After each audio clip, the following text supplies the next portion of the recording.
Uttarakhand high court को Haldwani shift करने के कैबिनेट फैसले का विरोध देखने को मिल रहा है। दरअसल उत्तराखंड क्रांति दल के केंद्रीय अध्यक्ष काशी सिंह एरी ने कहा है कि नैनीताल से हाईकोर्ट शिफ्ट किया जाना पहाड़ विरोधी मानसिकता का प्रतीक है। उन्होंने कहा है कि नैनीताल से हाईकोर्ट शिफ्ट करने वाली मानसिकता वही है जो राजधानी को गैरसैंण शिफ्ट किए जाने का विरोध करती है।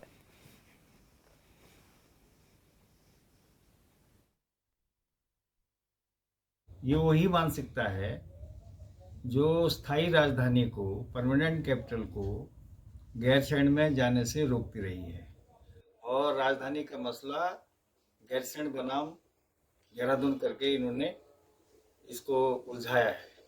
तो उसी मानसिकता के तहत नैनीताल के हाई कोर्ट को हल्द्वानी शिफ्ट करने की बात हो रही है। मुझे नहीं लगता है कि नैनीताल में ये हाई कोर्ट होने से कितना बड़ा नुकसान किसको हो रहा था, मुझे इसका आकलन नहीं है।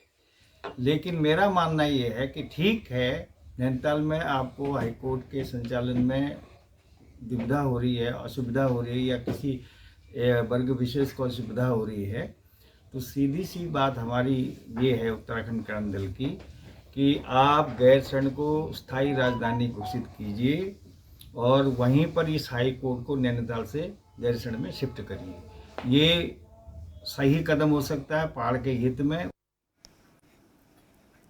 और इस पर ज्यादा जानकारी के साथ ब्यूरो चीफ कैलाश जोशी हमारे साथ जुड़ गए हैं। कैलाश जी, आपसे सबसे पहले तो यही जानना चाहेंगे कि जो नैनीताल हाईकोर्ट है उसको हल्द्वानी शिफ्ट करने को लेकर अभी यूकेडी विरोध कर रही है, क्या यूकेडी के अलावा और भी कोई इसका विरोध कर रहा है या केवल यूकेडी का ही ये विरोध इसके खिलाफ देखने को मिल रहा है?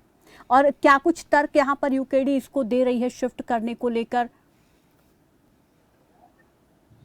देखिए प्रीति, जहां तक बात है नैनीताल से हाईकोर्ट को हल्द्वानी शिफ्ट करने की, वो एक अच्छी पहल सरकार की यहाँ पर दिखाई देती है। लेकिन अगर उत्तराखंड क्रांति दल की अगर हम बात करते हैं तो उत्तराखंड क्रांति दल ने कई शहादतें यहाँ पर दी हैं और उत्तराखंड क्रांति दल ने राज्य आंदोलन में अपनी अग्रणी भूमिका निभाई है।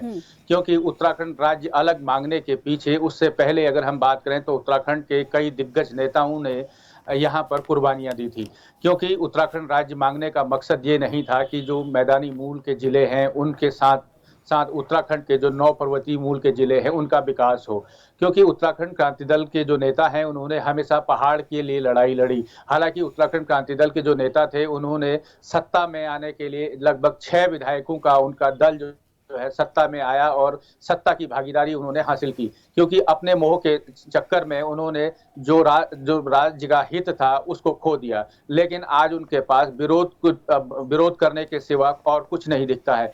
जहां तक सरकार का ये अच्छा प्रयास यहाँ पर नजर आ रहा है, जहां चारों ओर सरकार के इस प्रयास की सराहना की जा रही है, क्योंकि जो नैनीताल से हाईकोर्ट को शिफ्ट करने का हल्द्वानी जो शिफ्ट हो रहा है उसको लेकर जो नैनीताल के अधिवक्ता है उनमें काफी खुशी इस वक्त दिखाई दे रही है। क्योंकि नैनीताल पर्यटन प्रदेश है, पर्यटन जो नगरी है, वहां पर जो आने वाले पर्यटक हैं उनको काफी दिक्कतों का सामना करना पड़ता था।